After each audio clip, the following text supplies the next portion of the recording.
Well, I told my suitcase that we weren't going on any more vacations this year, and now I'm dealing with emotional baggage.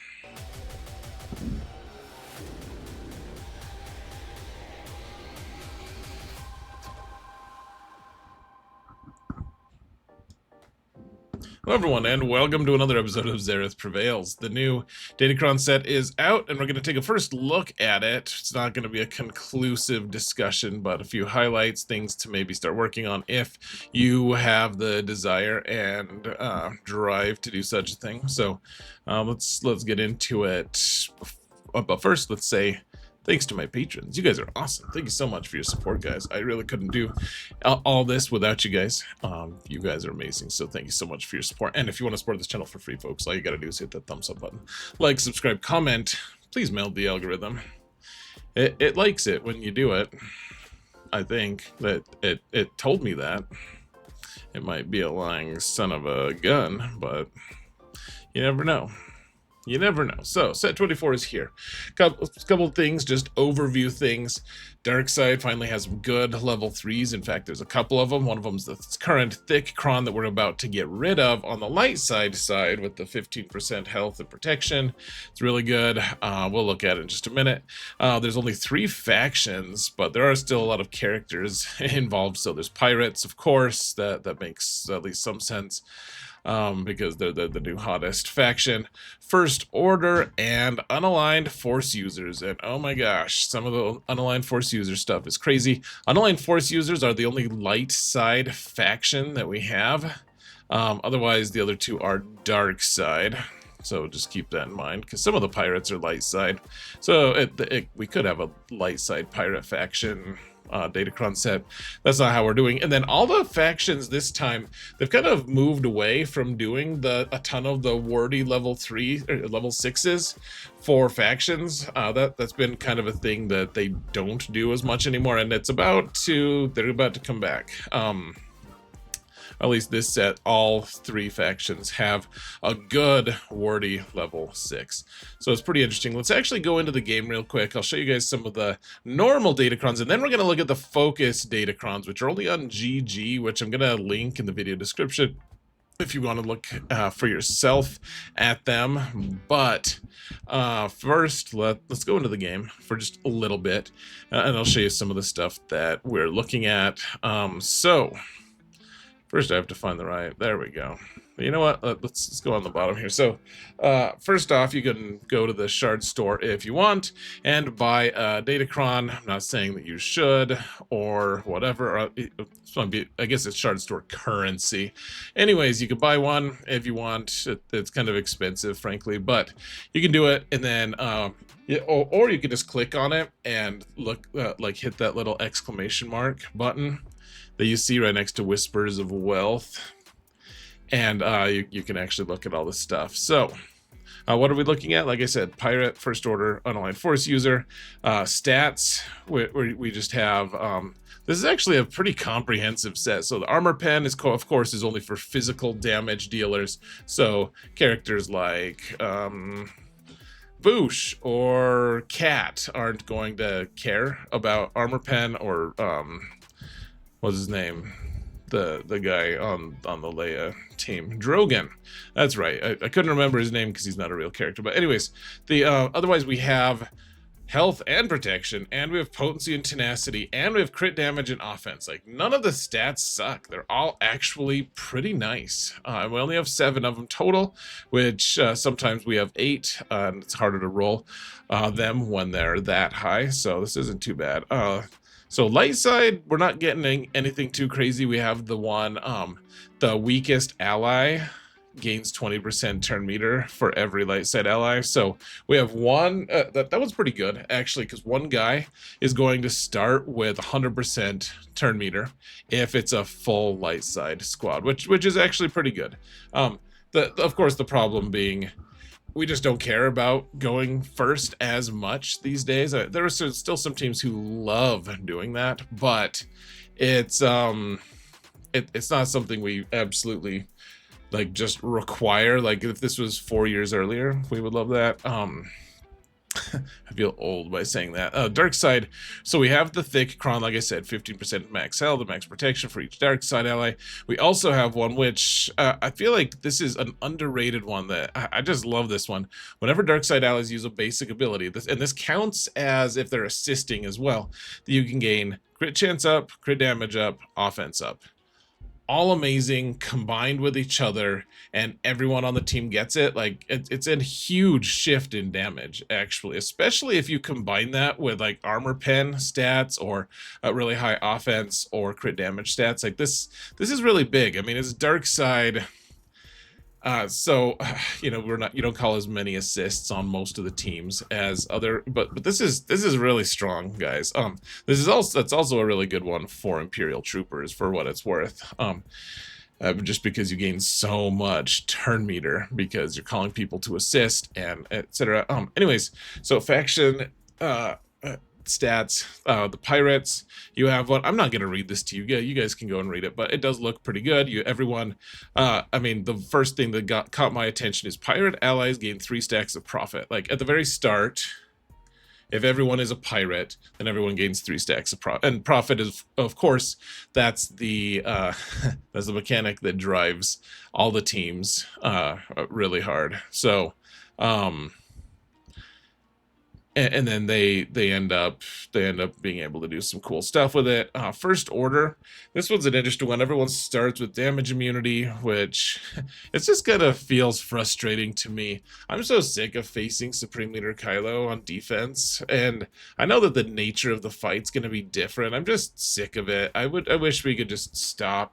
I know I sound like a whiny something, a whiny B-wing, B-word, whatever, but I'm just kind of sick of it. It does look pretty good, though. There's also one, they feel like the wordy one is going to be fighting a little bit with just the idea of that whenever they have full health and protection at the start of their turn, they deal 100% more damage, because with Pointy Teeth Rey, Supreme Leader Kylo is going to have max health and protection more often than he used to, so that one's actually also pretty good. And then for the Ufus, this one is the wordy one's really good. And Ufus, gosh, what a crazy big and an influential faction to have one, to have focused datacron, or have datacrons of. As far as characters go, I'm just going to show you a couple. I'm not sure that they're going to be the very best, but Supreme Leader Kylo has one that's conditioned, like it doesn't do anything until you hit 100 stacks of siphon, but once you do, then he ignores stealth and taunt during his turn, and then for every 20 stacks he has, first order allies are gaining plus 10% defense and health steal to the max of 200%. It looks decent. We've also seen the first order special forces TIE pilot here before. We've seen this one, so and this one is specifically goes with Supreme Leader Kylo, and so it does some cool stuff. He can't die until Kylo's dead, and there's all this. You guys can go and read it. It was pretty good back when we had it a long time ago. I expect this is the one we're gonna use instead of the Supreme Leader Kylo one, but that's just my first glance thing. Otherwise, so this one is crazy. We've had this one.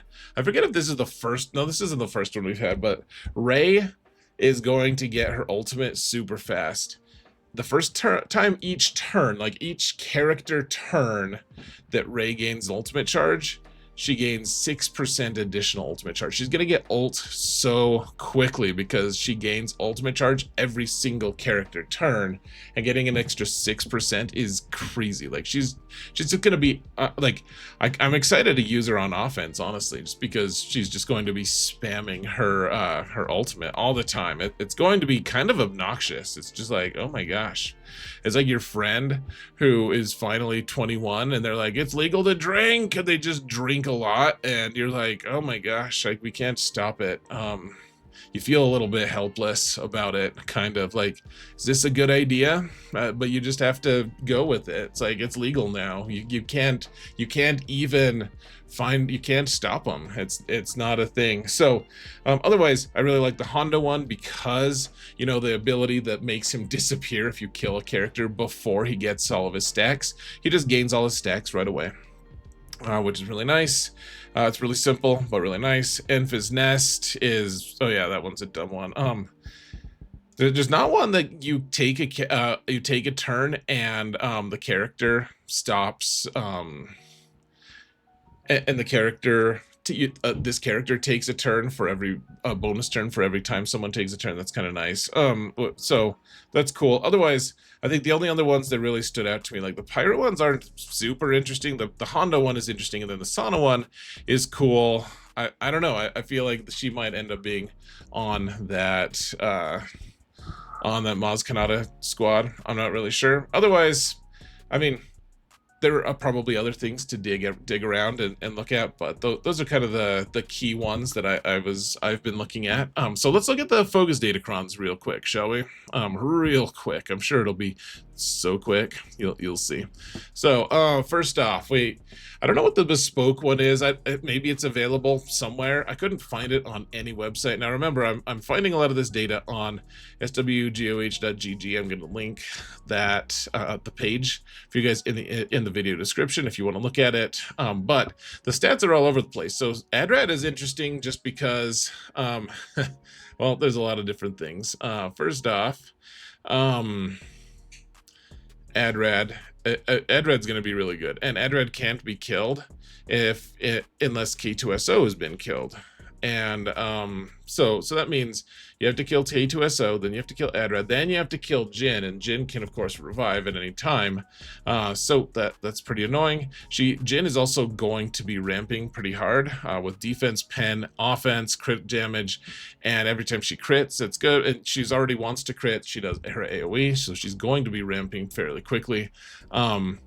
And they're going to be getting a bunch of other stats. This one looks pretty good. Like, it makes the team, it doesn't make the team do new tricks, really. It just makes it way more obnoxious. I think there's a chance that we just use it in 5v5 and, like, detach Adrad and Jin from the Leia team. I don't know for sure, but I think that's possible. There's a Jawa one that's a level 9, and I should point out that we have the stats at the very top. The Adrad one has 7 different stats that we're getting, and none of them are like really good. they're all like decent. Okay, like thank you for your contribution. The Jawa one only has 4 stats, which, I mean, it's only a level 9, but this is kind of weird to get this back to back. Like, we're getting back to back, well, kind of, like, I guess they leapfrogged one set, but we're getting another Nebbit set, and it's just, this is an interesting one because if you apply one thermal detonator, then you might apply another one. It just kind of escalates what Jawas do. I'm not sure how much use this one's going to be. I don't feel like this is going to too greatly enhance what Jawas do, but then again, I've been wrong before. The trench one, I feel like we've seen different versions of this one before, but we get all of it. So this is the level 15 is one that we've had that's just been like a wordy level 6 or a level 9 for trench. But it's interesting because we get one for trench and for Jango and for Newt and for Count Dooku, and then just in general, separatists gain defense pen up and offense up at the end of their turn, or yeah, at the end of their turn. They also get 8 different stats, none of which stand out too much. This one's going to be good, especially in territory wars where trench is just ridiculous and dominant.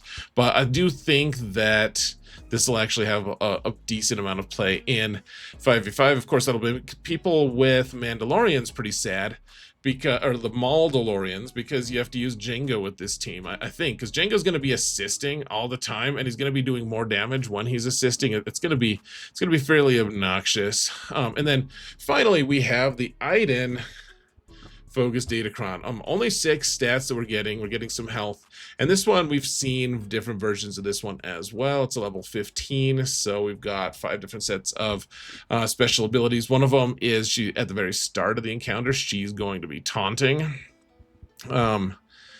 And you can't dispel it or prevent it until she's defeated. Of course, she's just going to revive herself. When another non-droid Imperial trooper is defeated, she taunts, which can't be dispelled or prevented until she's defeated. So, gotta find a way to kill her, and prevent her revive, which, I mean, we have a lot of tools for that. I'm not really super worried about it. And then we have a bunch of things that just buff the team surrounding her. We have one for range troopers, stormtrooper, and then Imperial troopers in general, when they revive, different mechanics about that. And then when they use a special ability, they gain some stats that don't really matter that much. And that's basically it. I mean, this one looks... It makes it look like Iden might actually be functional, and I like what they're doing here. They're not... None of these focus datacrons are giving us such good stats that we just have to use them with other things. And there's nothing that I see, and I could be wrong, of course. It takes a while to uncover all the different secrets of a datacron set, and of course I'll be doing an infographic and everything later for this, but there's nothing that jumps out at me as, oh, we need to use this with another team. Like, this is amazing on another team. Like, you know, we've been using the Krennic focus datacron with Queen Amidala, or I just used it with CLS this past GAC. Like, we've been using the Krennic one without using Krennic, or the Nebbit one without using Nebbit and the Jawas, or, you know, the list goes on. There's a ton of them that we don't actually use for the intended team. And whereas that's okay, and I'm not really complaining, it is nice to see a little bit that some of the focus datacrons are going to be used on the intended teams, at least it looks like. And I will say this, these ones don't look nearly as overpowered as the ones that they're replacing. Like, we're getting rid of the Hodacron and the pointy teeth Raycron, and good riddance to those. And the Krennic one was really fun, but that one was also really powerful. These ones don't look on that level. Like, the strength of this set is just going to be in the level 6s and the level 3s that are going to be good, and some really good stats. I mean, like, the focus datacrons will be decent. I just don't think they're going to be as central to our planning as they have been recently, which is probably good. It's probably, like, it takes a little pressure off of having to buy all of them and everything. So, anyways, go take a look at them. Like I said, I'm going to have the link to the GG site in the video description, so go check them out. And that's it, man. That's all I've got. I hope this was helpful. Let me know what you think of the new set. I would be really interested to hear your guys' ideas before I make the infographic and make the more I don't know, deep dive into the Datacron set video that I'll be doing. So anyways, guys, thank you all so much for watching, and remember that in all things, Xaereth prevails. Take care.